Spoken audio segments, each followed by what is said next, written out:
why don't we start off this wonderful adventure on Adventures of the Albino Rhino? Let the listeners know who you are real quick, Kevin. Where you're from, what you do. So my name's Kevin H. Brady. I'm a comedian based out of northern New Jersey, Metro New York area. Originally from Massachusetts. Spent about 10 years as I'm sorry. I love some Worcester, man. And when I saw that on your Facebook page, I hate to interrupt you, but I love the fuck out of Worcester. I used to sell shit door to door, and Worcester was a blast. See, it's funny. I was born and raised there. I mean, we talked about it for a while. 32 years living in Worcester, and I couldn't wait to get the fuck out of Worcester. And then I moved to New Jersey, like of all places. But no, my family's all still back there. We obviously with the COVID and all that, we don't go back that often, but not recently at least. But no, it's where my roots were, and it's like, oh man, I kind of miss it now. And like everything that that they didn't have that made me want to leave, they now have. So like they have professional baseball team coming there next year. They got all these like cool bars and breweries. They have 3 comedy clubs now. They didn't have any when I moved in 2000. Worcester? Yeah. Nice. Yeah. I would absolutely move to Worcester in a heartbeat, man. Well, it's stupid because first of all, no clubs at all when I lived there. And then once they open and I'm actually like starting to do shows in New York and New Jersey and like not just open mic, I'm like, hey, I'm from Worcester originally. I'm not looking for a headline spot. Literally like 7 to 10 minutes on a Friday, Saturday, Sunday if you have a show. I'm gonna be there anyway. And they're like, well, you got a tape? Like, I could be I could be a shit comedian. Like, I'm gonna get 15 people in the door just because they know me. Like, that's it. Like, but yeah, it took like 9 months for a club to get back to me, and I did 5 minutes on a Friday, Saturday night right before Christmas. So, whatever. How long have you been doing stand-up? So I started about 2 years ago. Okay. It was something that like I always wanted to do when I was younger. But obviously no clubs in Worcester.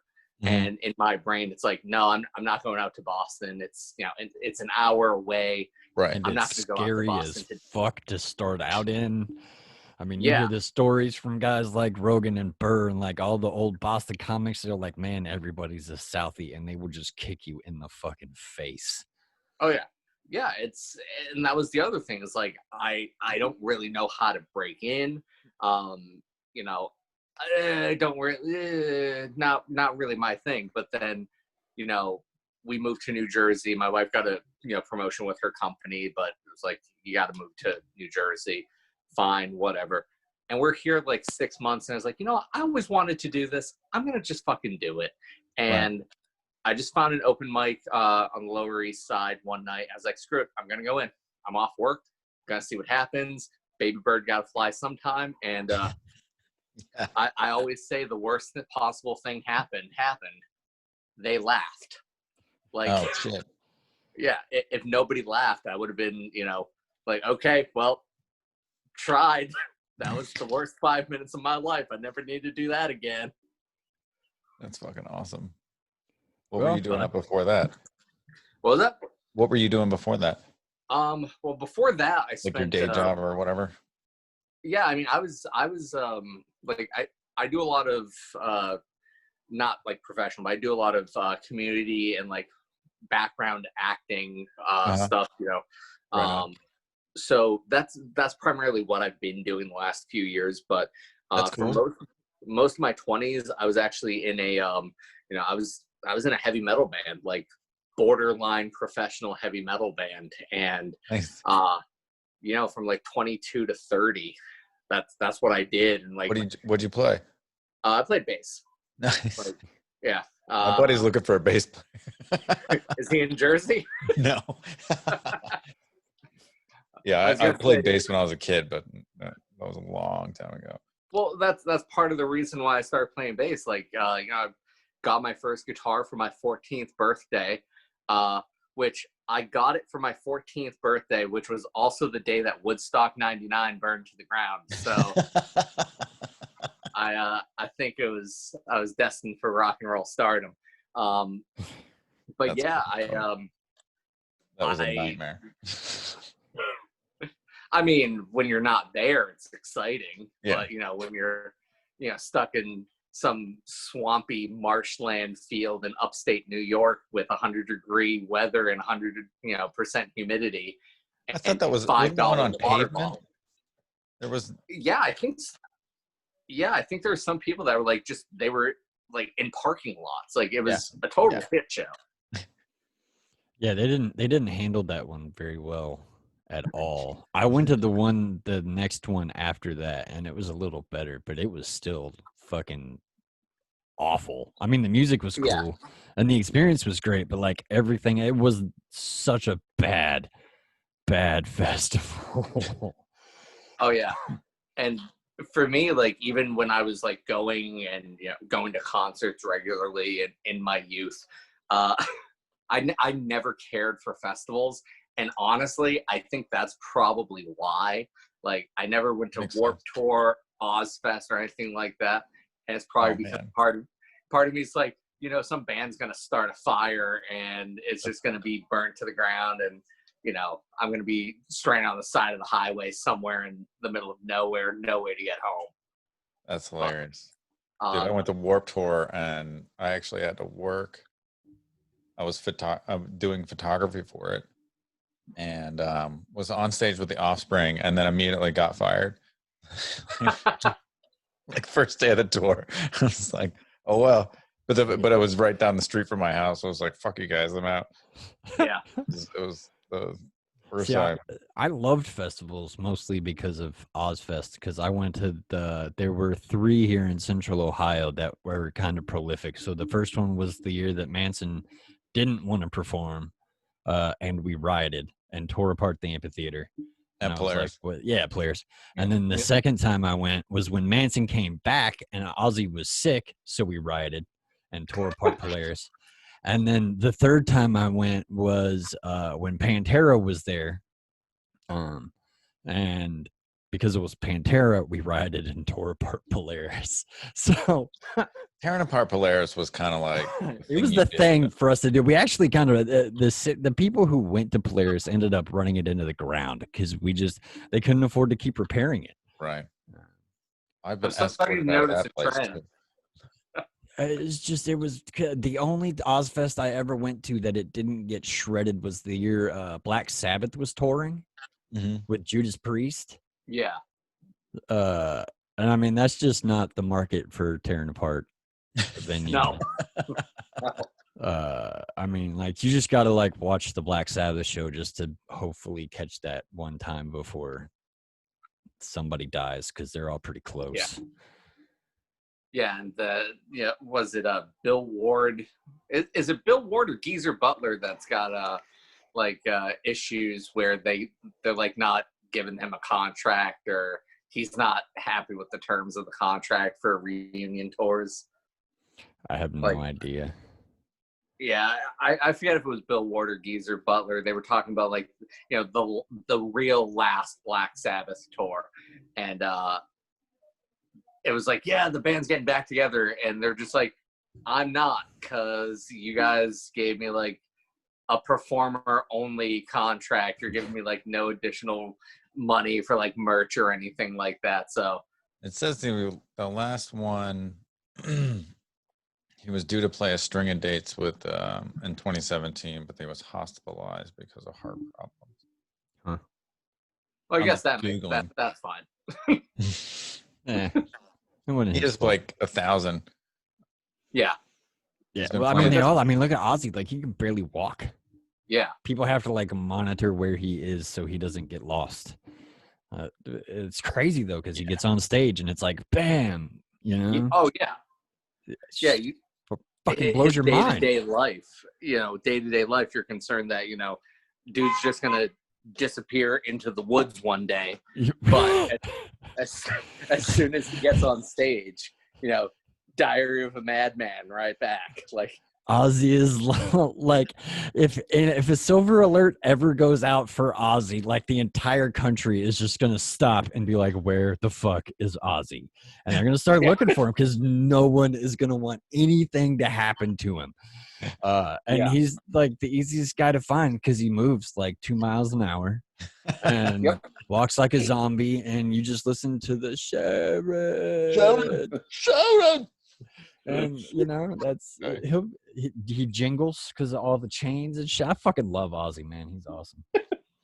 So what we were discussing before you joined in, it was I just got done with Lenny Bruce's autobiography, and I got pissed off because of the similarities between his story and Billie Holiday's story from like back in the 1920s with Harry Anslinger and the DEA and all that stuff. Coupled with what's some I don't really know how to describe them, but some douchebags are trying to do to Joey Diaz off the piggyback of what Chris D'Elia really did.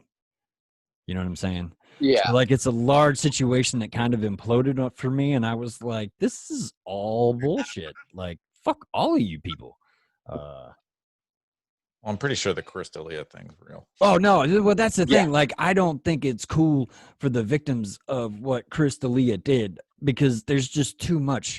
Too many people are going, oh, yeah, no, look, I got these messages I've been saving forever for some fucking reason. I guess I found out. You know what I mean? Like, so many people have shown proof of how inappropriate D'Elia was, But you got somebody like I was explaining to my co-host James here, like Joey Diaz, who what he's been accused of was mostly a joke when it originally happened because they were consistently hooking up all the time because Joey always had coke and she liked to do coke. Like it was one individual girl, you know what I mean? It's not like he was making girls. He wasn't Harvey Weinstein in anybody. He had no power. This happened at the Comedy Store whenever Mitzi Shore was still alive. You know what I mean? Like she would have heard about that shit and she would have kicked his ass. And he would have never worked again. Yeah.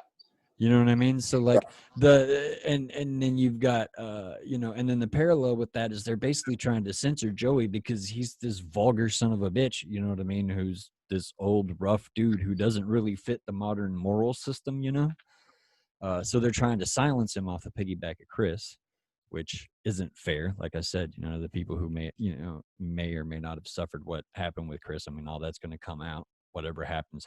And if he did, I hope he gets everything he deserves. But it's similar to what happened to Lenny Bruce back in the day when they were trying to use drugs to silence him because they didn't like him saying cocksucker on stage. And you go back even further to somebody like Billie Holiday, who was talking about racial inequality back in the 1920s through her jazz music. And the government basically killed her. They murdered her on her fucking deathbed by declaring her a drug addict so she could not be properly detoxed by the doctors. Like, they pulled all the tubes and shit off of her body. It was fucked up. The DEA killed her. They just flat out killed her. You know what I'm saying?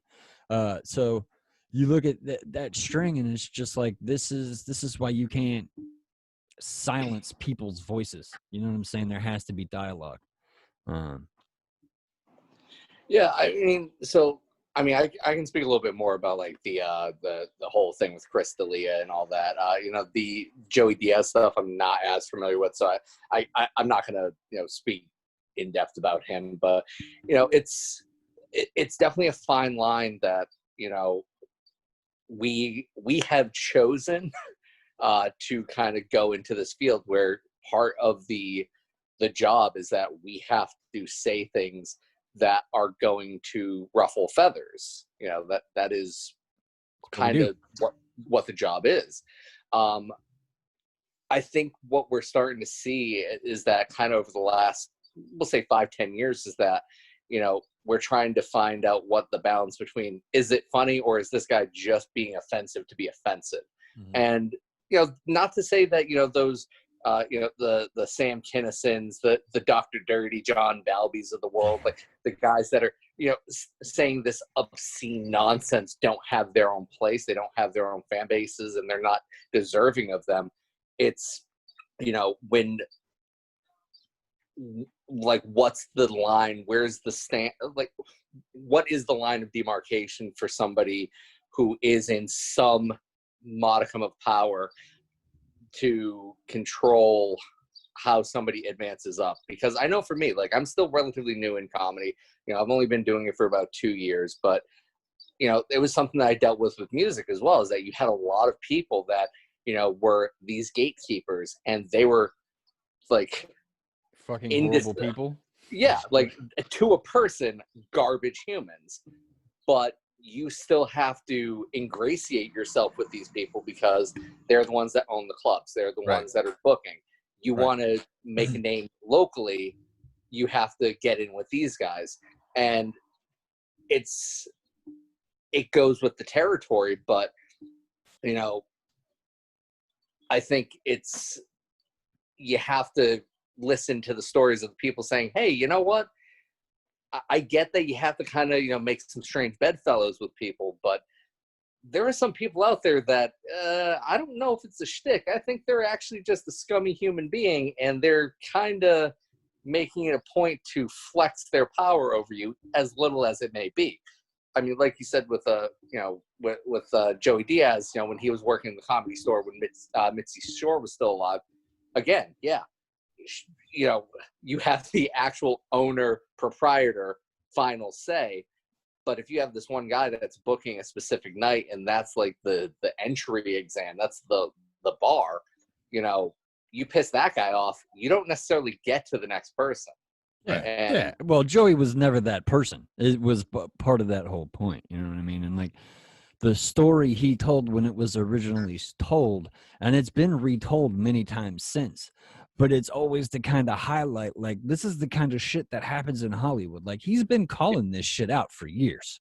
You know what I mean? And he's given multiple women opportunities, you know what I'm saying, to get on stage without having to slob on his knob, like, just because they're good fucking comedians. Like, he does that shit all the time. I don't know how many times I've heard on this podcast, hey, you guys have probably never heard this girl before. She just started here at the Comedy Store a year ago, but she's fucking killer. You know what I mean? And there, so it's not... Yeah.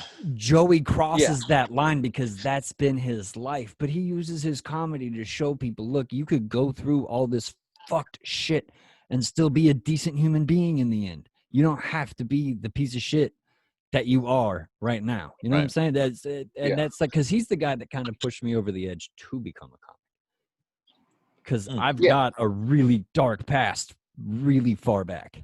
I was a drug dealer. I did a lot of crazy fucking shit, man. Like, it was wild for a long time. So I have a daughter like Joey does, and I'm sitting there listening to this guy talk about reconciling his past with the fact that he has to raise this child that he wants to be a beautiful, normal human being.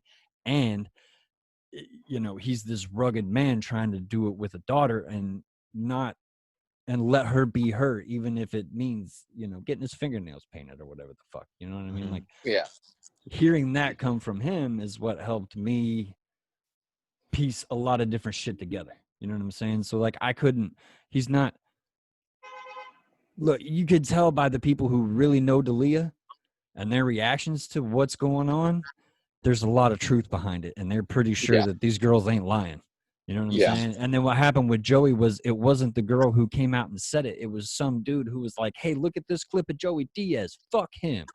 You know what I'm saying? Joey's reconciled with this girl. What you see is a pattern of behavior. And you have that with Cosby. You have that with Weinstein. You have that with, everybody knew about Cosby. Everybody knew about Weinstein, who was even remotely in the fucking business. And so it's like with D'Elia, a lot of people, look at the parts he was playing. Like, they were writing him as parts as pedophiles in shows. And and that girl was like, nah, I can't take this shit anymore. And I don't fucking blame her, yo. Like, totally. That's such a slap in the face. And it turns out he has a pattern of behavior. Like, whenever he's going to a different city or something like that. Like, I had a buddy who he used to do the same, not with underage girls, but whenever he would come down to Columbus, he would call it, he was fishing. texting every girl he knew in Columbus. Dudes are creeps, man. Yeah, and I mean that was, you know, something that, you know, obviously very low on the totem pole. Things start, you know, filtering through. You're hearing, you know, dribs and drabs, rumor and innuendo about certain people at certain levels above you. Right. That, you know, you hear those things, and then it goes from, oh well, they're just, you know, they're jealous of the guy, to wait, I'm hearing a lot of people kind of saying the same thing. And yeah, I mean, like you said, you know, having that pattern, having multiple people telling essentially the same story that are not connected to each other. So it's, I think if nothing else, it's a good thing. I mean, I wouldn't necessarily, you know, if I were Joey Diaz, wouldn't necessarily agree with me that it's a good thing. But, you know, those people that are actually those scumbags that are doing these things, that are being predatory, you know, that's what we should be doing. We should be calling out their bullshit, no matter how funny they are. Right. Because absolutely. Absolutely. I mean, and it's like Joey Diaz is being completely unapologetic about it. He's like, fucking bring him on. Like, he that's how you know it's not what it's trying to be made out to be, because Dalia was like, I'm sorry, blah, blah, blah. You know, I should have been more careful, or whatever, you know, the synopsis of his 2-paragraph response, right? I should have not gotten caught. Yeah, basically. And Coco's like, what the fuck are you talking about? I've been talking about me doing this horrible shit for fucking years. Just now, right now, you're deciding to come after me? Fuck you. Yeah. He's like, I've reconciled with all these people. That's part of what my fucking podcast is. Fuck off.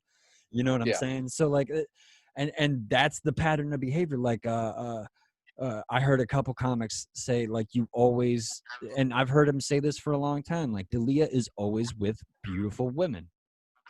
Always. Like, when I was sold stuff door to door across the country, like, I slept with a lot of random women. A lot of them. I'm gone in a week or two. Like, your friends ain't gonna find out about me. Who cares if I tell my friends, because they're never gonna run into you. Like, this is a complete, like, one-off chance for you to get a nut, me to get a nut. We're done. We're out. Right? Like, what the fuck are we doing?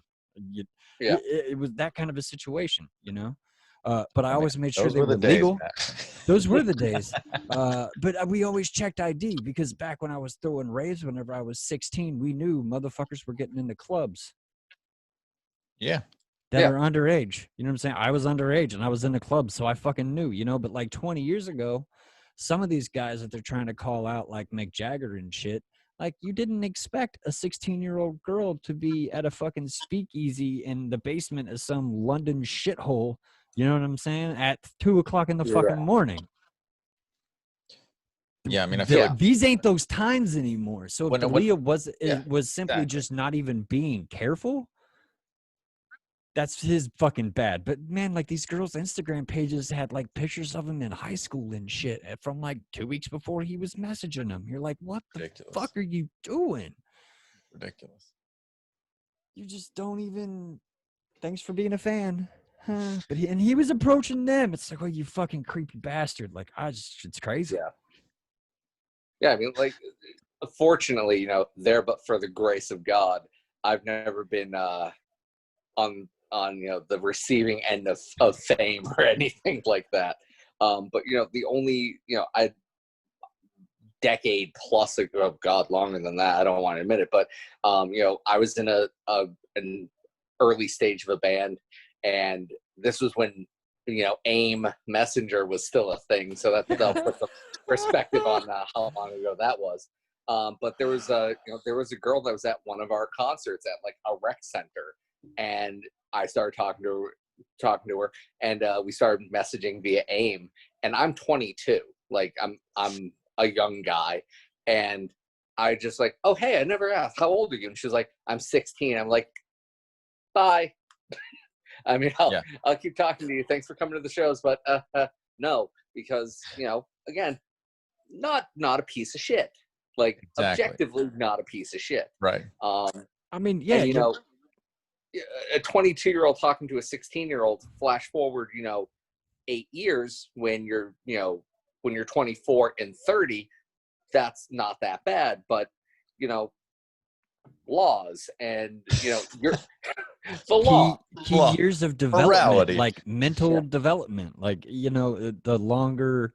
I mean, within our lifetime, they figured out that 18 was absolutely the wrong age of maturity, and like it's for guys, it's closer to their fucking 30s. You know what I'm saying? Right. For women, I it's started closer doing to their stand-up at 32. Do you think I was fucking mature at 18? Oh God, dude! Like, well, I mean, like, I look back at some of the shit. Like, when I saw magazines, we were like, those of us that were single when we were single, because there were girls who worked with us too that we would obviously end up dating. I mean, we lived together.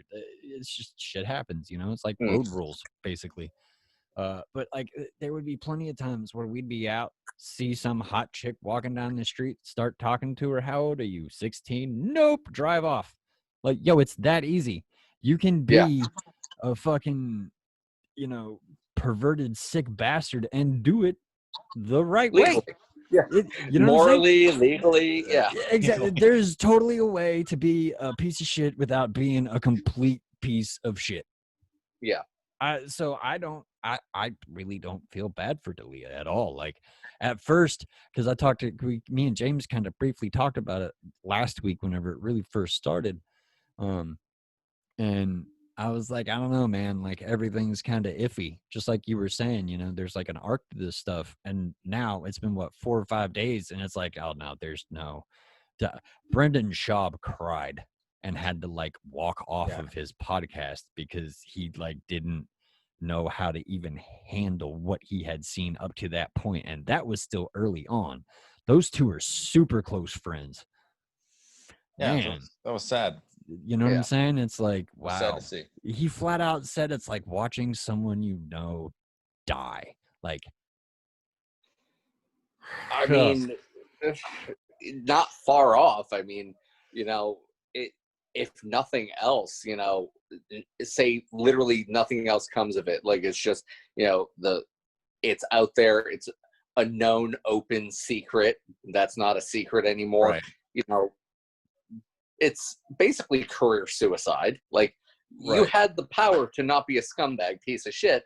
You opted not to. You opted to use your notoriety, your fame to indulge in these awful activities.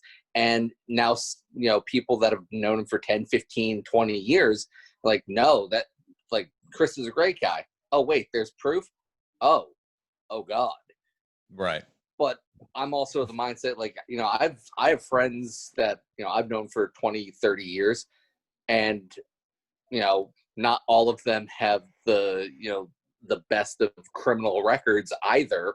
But, if one of them was arrested for being a rapist, I would be kind of surprised by it because it wouldn't strike me. But if you have that tendency, that pattern of being, always around younger women, when you're clearly much older than them, those flags should be raised. So, how much is it turning a blind eye, looking away? Like, oh, no, I'm reading too much into it.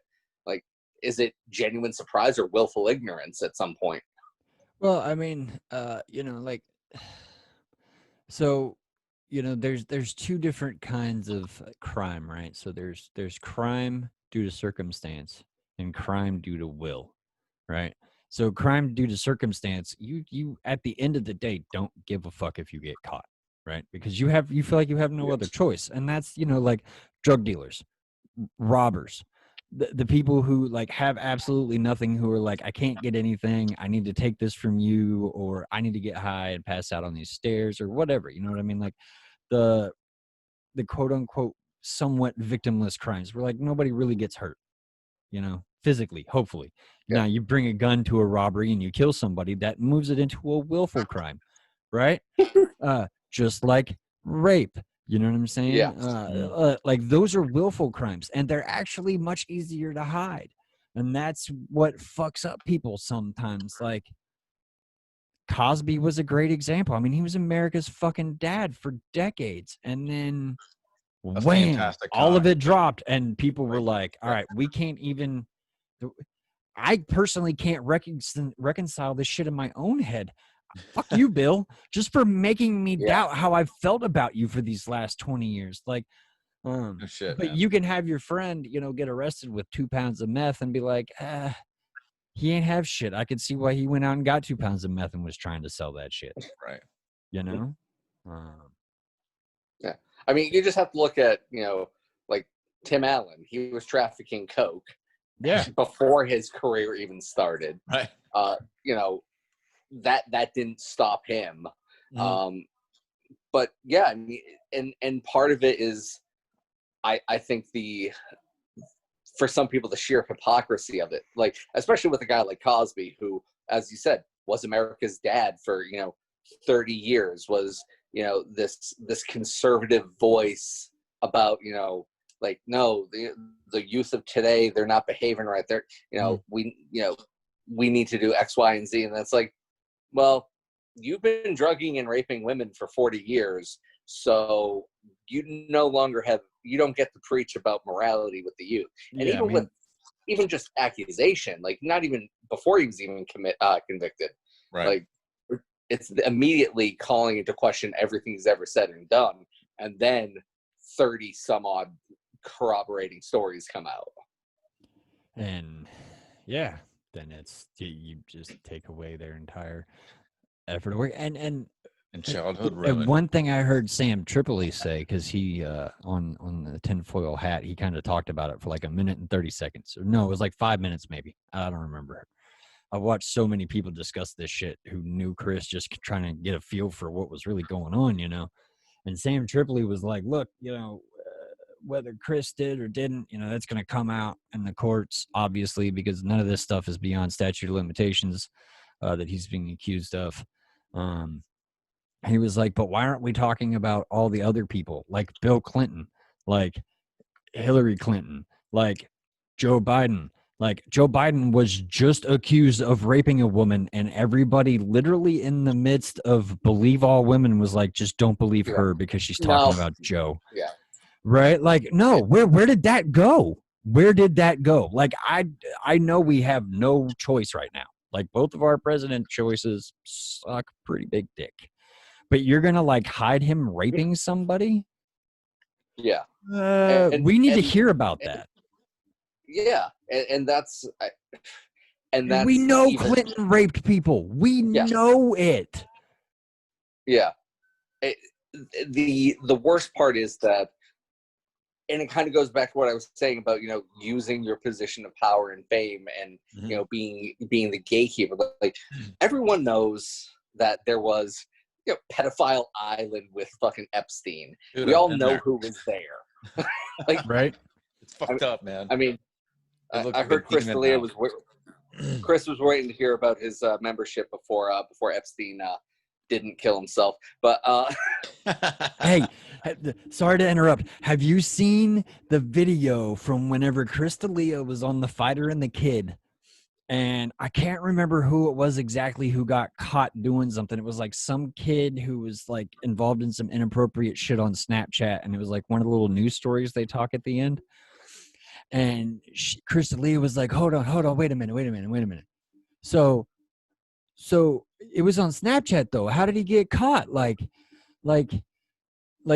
those get deleted automatically. And Kat, the person who does their production and stuff, was like, oh, you can like screen record that, you can, and she just started naming off all this stuff. And every time she said something, his face went from like kind of shocked to I'm fucked.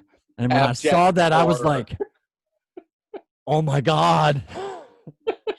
That's when you knew he fucked up, literally. And it's on video. Like, that shit's crazy. Sorry, go ahead. No, I mean, that's first of all, fantastic video. Yes. I mean, let's get all the evidence. Let's, prosecute as we need to. But in the court of public opinion, that one video is all you need. Accusation, okay. Video of him having physically recoiled at the realization that Snapchat isn't temporary. Beautiful. And all these girls are like, it was on Snap, like we were snapping, and he's just like, oh no.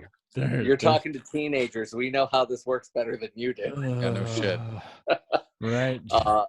Yeah. So we're as you so eloquently put it, fucked. When our choice is one senile rapist versus another senile rapist, it's just absolutely horrifying to think that that's basically what we as a nation have accepted as normal. Oh, like, man, it's fucked up. Yeah. But it's weird how like they're like, all right, you can't make us laugh if you rape, but you can tell me how to live if you rape. Yes. You have the moral high ground to rule the nation, right, as accused or a multiple accused rapist. Well, one of the things that me and James were talking about was the correlation, you know, between our election now and the election between Kennedy and Nixon. Like, oh yeah, you were either a Kennedy person or you were a Nixon person. There was no swaying, and everybody knew back then Nixon was a crook, and they were still cool with voting for him. Yeah. Yeah. Well, did you guys watch the Brett Weinstein on Joe Rogan? Oh, hell yeah, I did. Yeah. Yeah. That was super good. You didn't see it? No. So I'm one of those guys that I get all of my information secondhand. Yeah. Because usually by the time I realize something happened, it's all over Twitter, all over Facebook. It's like, oh, okay, well, here's the information that I need. So. Well, he basically was saying what happened with that? That it's a ripe time for a third candidate, like a third party, to come in and just take. Oh yeah. And like, because the Democrats don't have the balls to put up anybody. Like, and it's weird too, because the Democrats always put up a weak person when it's the second term of a Republican going up. Yeah. If you look back at that, like it just. Oh, I assure you, I'm very aware, because the 2004 election season, it was 2003 at the time. But there was a campus NPR PBS town hall thing with a few political commentators at my college just outside of Boston, and it was like right after John Kerry got like the United Postal Workers Union's endorsement, and right after Howard Dean went and just that's all it took. That shit so much. 16 years ago, that's all it took to torpedo your career in politics. But I said, two-part question. One, is this endorsement the final nail in the coffin? Is John Kerry the nominee? Like, biggest union still out there? Right. And secondly, do you think the Democrats are intentionally putting out a weak candidate so that they'll lose to George Bush for a second term, thus setting up an inevitable run for Hillary in 2008? And every fucking one of them said, nope. Yeah. George Bush is too bad. We can't have another 4 years of George Bush. Can't happen. John Kerry's the guy. I was like, I don't know. I think let's see how this plays out. They've done that a lot, Yeah. There's definitely a lot of cooperation between parties that nobody really thinks about. They don't see it because they argue so much on the surface. They all take money, Yeah, they all take money from the same people. Like, there have been so many people over the past month or two who have drawn circles through various mediums showing the flow of different people through government office, elected office, back into corporate life. It's insane. Hillary was the first one in a long time that the Democratic Party put out to run that they legitimately thought was going to win. And that's where they fucked up. Right. Hillary thought she was going to beat his ass so bad. She barely tried. You know what I mean? Yeah, that's another thing. Trump was like, oh no, I'm just going to call you all these fucking names and remind people how awful you are. I don't even have to try to beat you. You're a piece of shit and everyone knows it.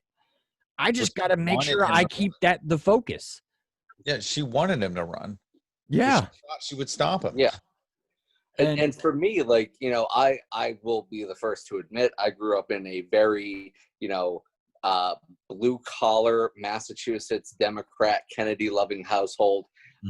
But my father grew up in Ireland during the Troubles. So no shit. The Democrats are hard right by comparison to my dad's political leanings. I say that he's left of Lenin. Like, that's my dad. And so I've always been very much of the, like, I'm willing to look, period, at the subject, at whatever the issue is, and vote my conscience. And that's something I'm very fortunate that I've been able to do, that I can vote my conscience. And like, looking at the Republican field going into 2016, I'm like, Jesus Christ, is Jeb Bush the best person that the Republicans can put out? Like, yeah, and he was, God, just look at what he did to Florida. That was so bad. Like, I was talking to a friend of mine the other week, and I was like, are we in a position where the exemplar of what a Republican should be is fucking Mitt Romney? Like, dude, yeah. And what's weird is Mitt Romney really isn't even that bad of a guy. Dude, he's a Mormon, though. He is. So he's got that weird stuff like a Scientologist would have behind him, you know? But hey, I've sold plenty of stuff door to door in Utah. They're really nice people. I mean, they're nice to that you. bad. Because you're the whitest of the white. I mean, True. I grew up Mormon. Like, they hate gay people. They didn't even let black people into the church until the late 70s. Yeah. Like, it's insanity. And the funny thing is like, you're seeing Mitt Romney, like, I mean, he was at the Black Lives Matter march. I'm but proud you know, of that. I was I lived in Massachusetts when he was governor, and Right. that's a weird dichotomy in Massachusetts. We always vote Democrat locally and nationally, but we love fucking Republican governors. Yeah. Like, I've had, I think, with the exception of Michael Dukakis, who was governor when I was 4. Every Republican that I can remember, every governor has been Republican except Deval Patrick. And even he tried running for president this year for some fucking reason. But, when Romney was governor, he took over after, I think it was Jane Swift, who, like, she got into a bunch of shit and basically was like, hey, I'm not going to run again. Just please don't send me to jail. And, but, like, he actually had some, in hindsight, some progressive things that he either passed or allowed to pass. Like, he actually found a way to reverse the deficit in Massachusetts so that there was a surplus. He was the guy that orchestrated essentially like the prototype for Obamacare. Massachusetts was the first state in the country to have compulsory health insurance. And granted, this was because he decided not to do anything, but Massachusetts legalized gay marriage under Mitt Romney. That's crazy. Like, And see, that's kind of why I like Mitt. Like, even though he's got his own personal beliefs, he's actually able to somehow, given the history of his faith and everything that you see him on paper, step back and be like, all right, I may not agree with this personally, but this is the will of the people who put me in this position in the first place. Right. If I don't have to agree with it, but that doesn't mean I have to say no. It's like the horrifying realization that he's a Christian and actually is somewhat believing the teachings of Jesus. Mm-hmm. Like, judge not lest ye be judged. Right. You know what? It's not what I believe, but you know what? I'm not going to, condemn you for it. And I think the Republicans sabotaged him. Yeah. Because of all of that stuff. When he tried to become president, I was so down for voting for him for president. Just because of the way he had handled his governorship in Massachusetts, I was like, well, it can't be any worse than what the fuck we've been going through. You know what I mean? And he just got fucking torpedoed. Yeah.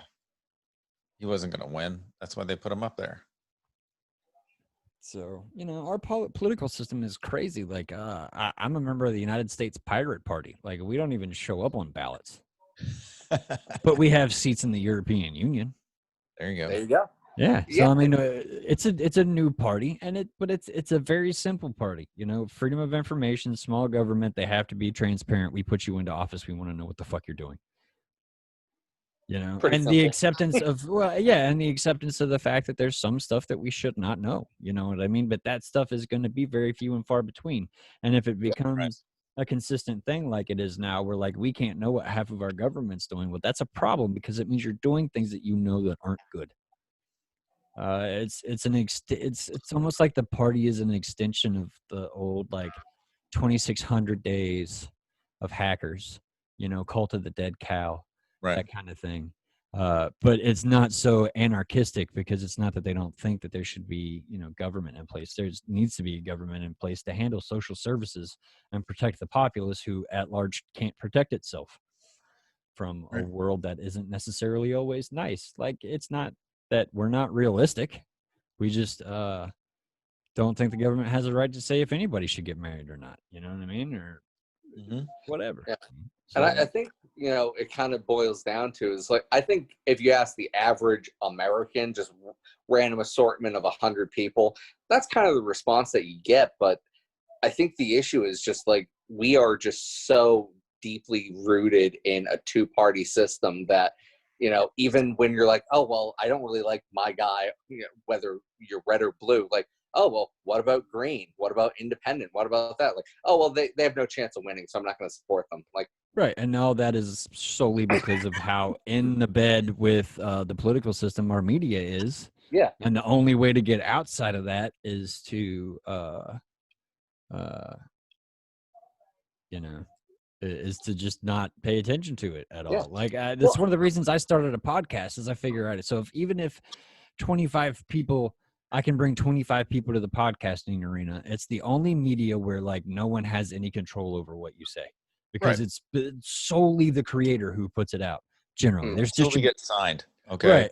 Jesus Christ. Exactly. We're trying to get signed here. Fuck that. We're not going to be Joe Rogan. We're not going to get rich off this shit. It's just the new way. The world is going to end in nuclear catastrophe before that happens, you know?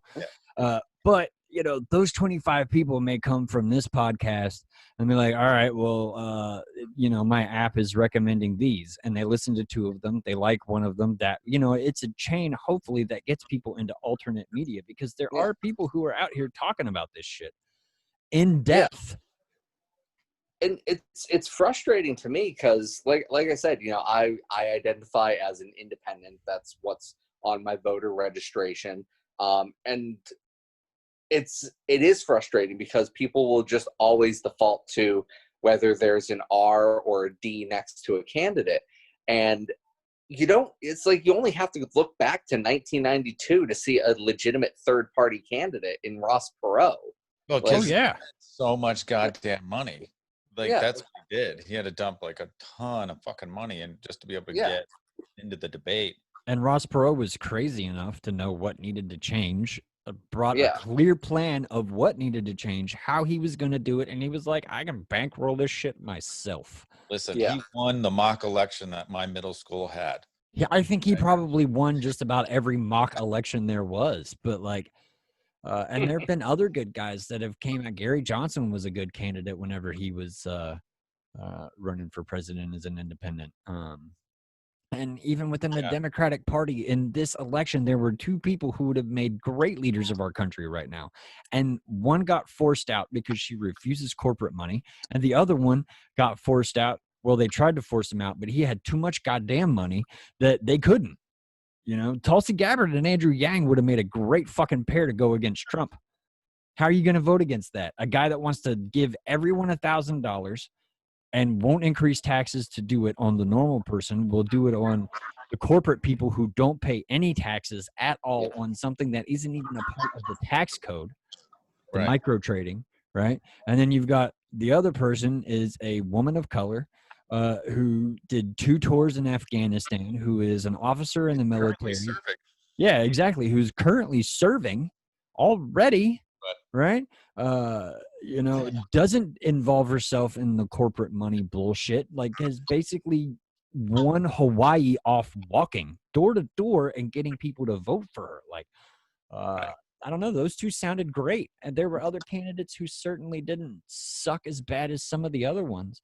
But like, I've heard Kamala Harris brought up from black people. Like, yo, do you guys not remember what Tulsi brought out about her? She is why half of you are in prison in California. And she laughed in your face about it. yo, that's some.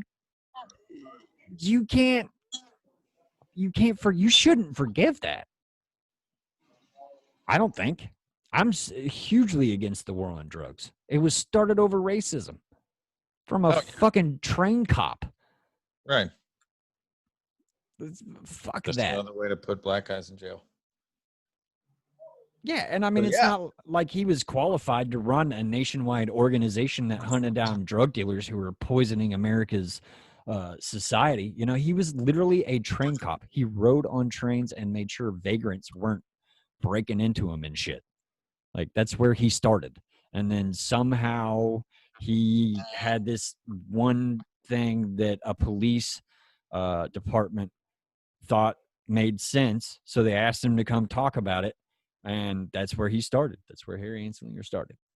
He was giving speeches, and the government found out about him and was like, hey, we can use this guy to do this, this, this, and this. Harry, are you willing to do it? He was like, fuck yeah. They're like, all right, go try this out in other countries and let us know what happens. So he went all over the world, basically starting DEA-like organizations to enslave the poor people with drugs.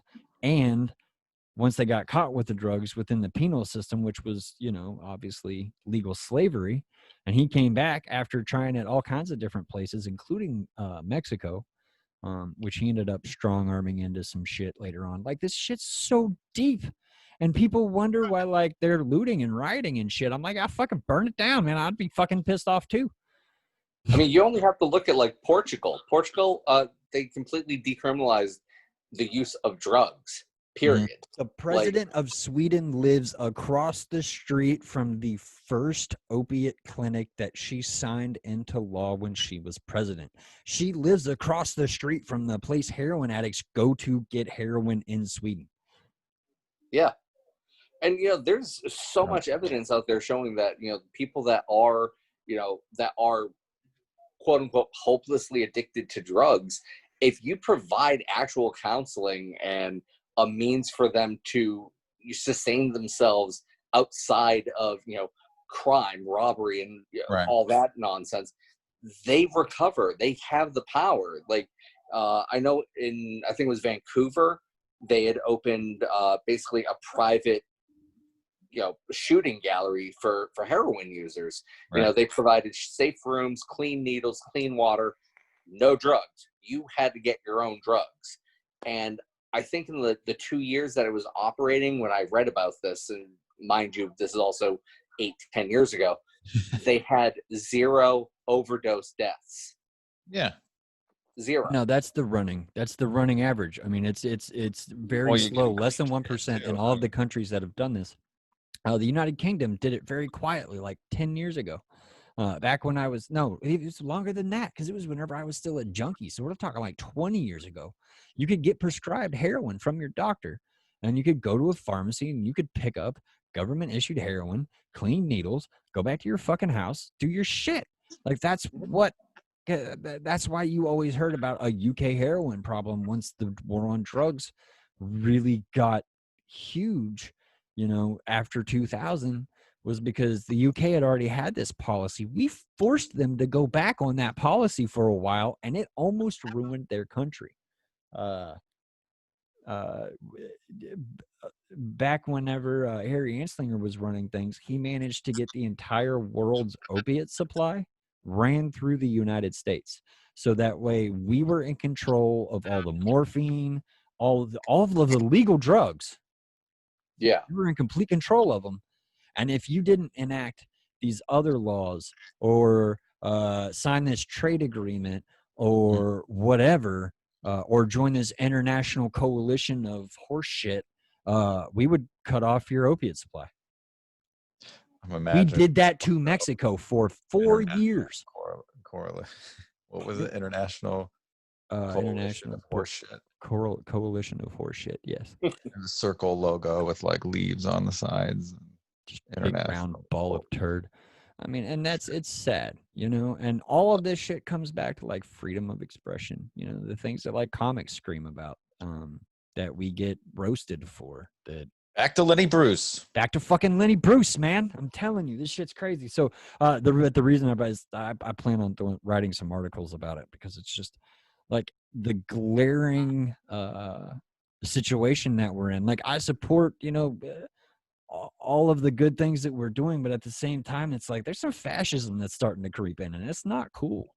There's some crazy shit happening out there, that's for sure. They're ripping down all the Columbus statues.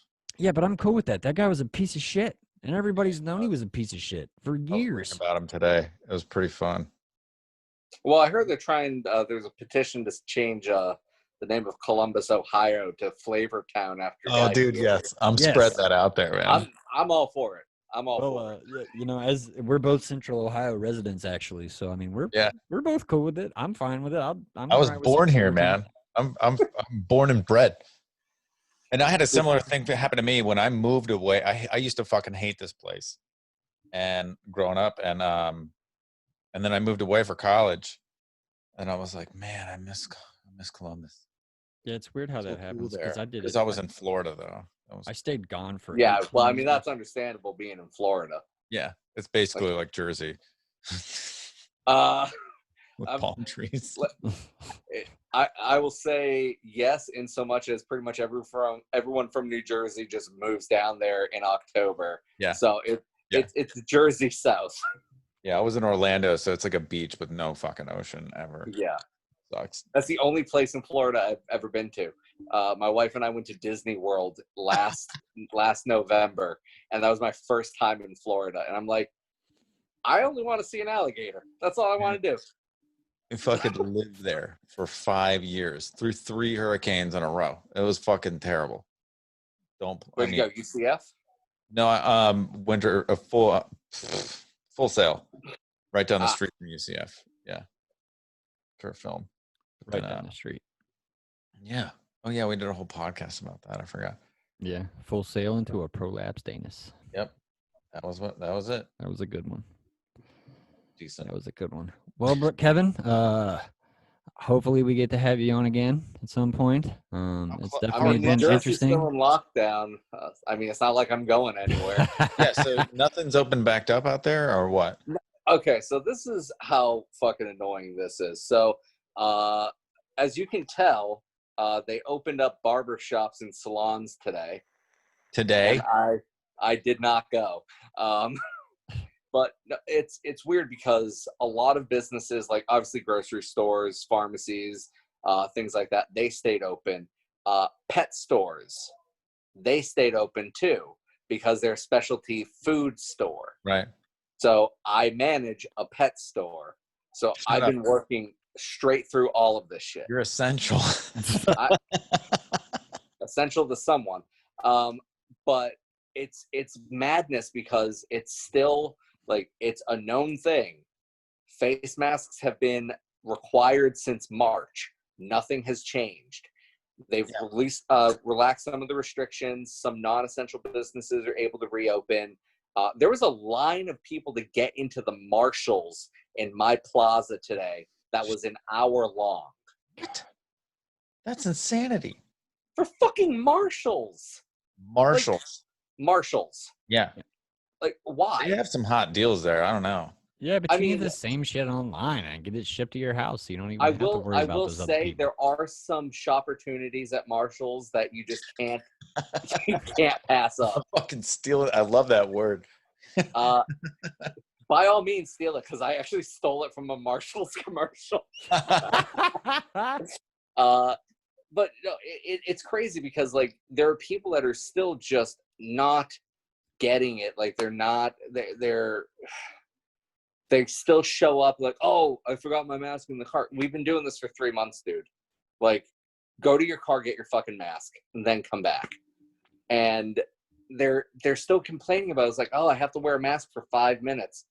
I have to wear it for 9 hours a day, 5 days a week in a store that doesn't have air conditioning right now. Like, that's so much fun. Yeah.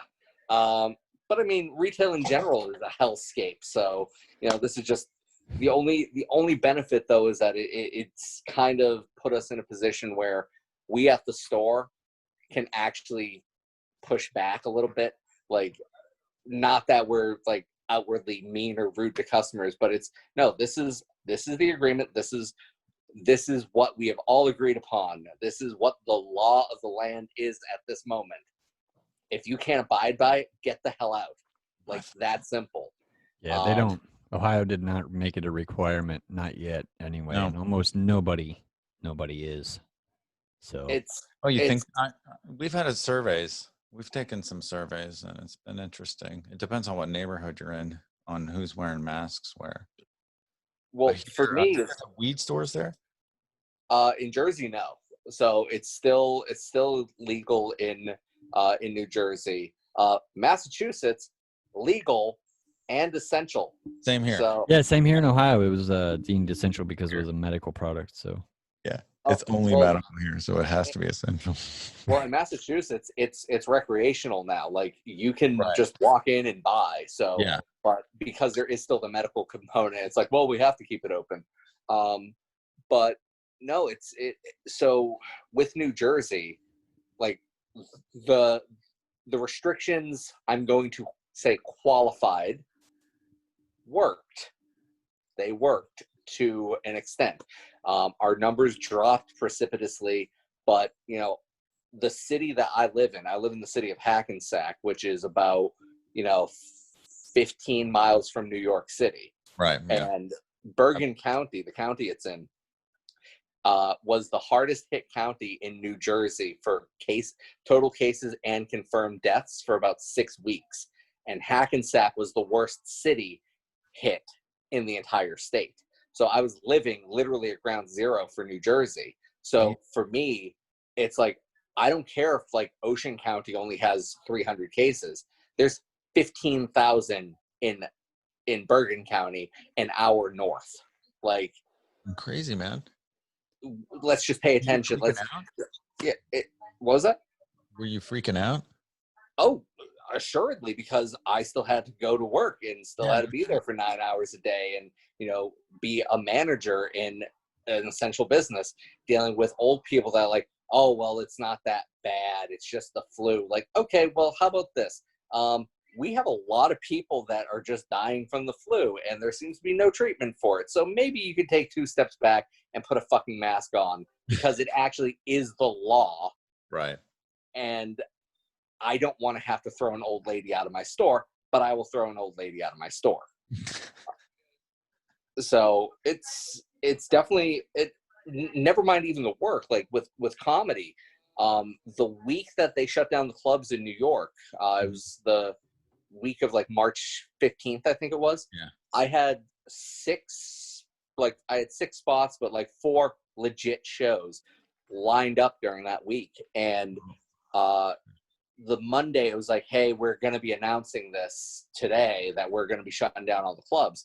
And they were just poof, they were all gone. I'm like, well, this is fucking bullshit, because as much as I still believe that it was legitimate, I was like, just tell people to wash their hands, wear masks, it'll be fine, because I still had hope in humanity that we could abide by those simple guidelines. And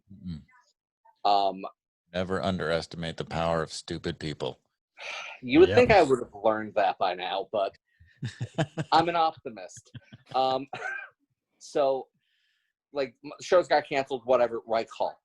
The guy that hosts what would have been my Friday night show, a week later, posted on Facebook that he had been diagnosed with COVID. Like, 0.0% chance everybody in that club would not have gotten it that night. Like, it wouldn't have happened. And, fortunately, he recovered. He was okay, treated at home, minor case.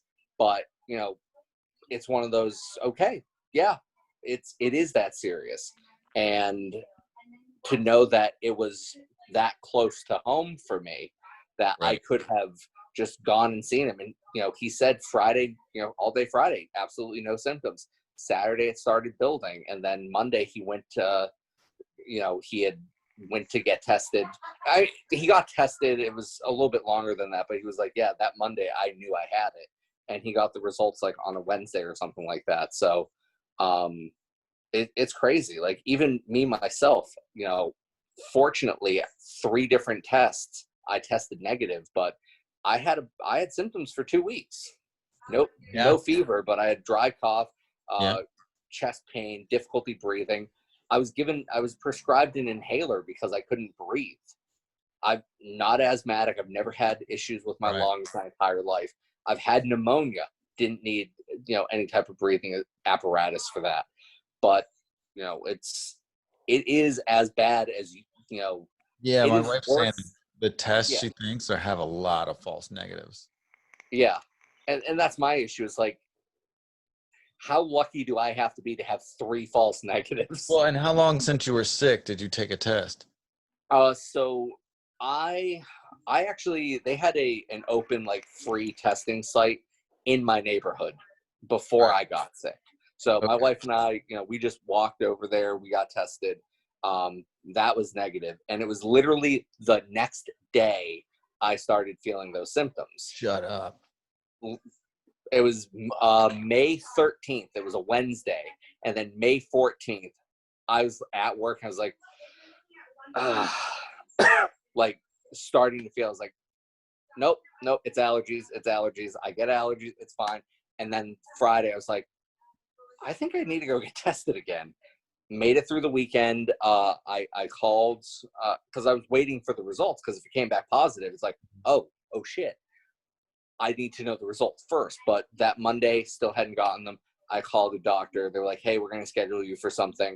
And they said, call your employer, say you need to be at home until you get a negative result. So, I was out of work for about a week because of that. But I got another, the first one was a saliva test. That came back negative. That was before symptoms. I got a saliva test and the nasal test from another, from 2 different places. Those came back negative. But I still had symptoms like shortness of breath a week after all the other symptoms were gone. Mm-hmm. So I just went to like a minute clinic type thing. Right. And the doctor said, you know what? Here's an inhaler.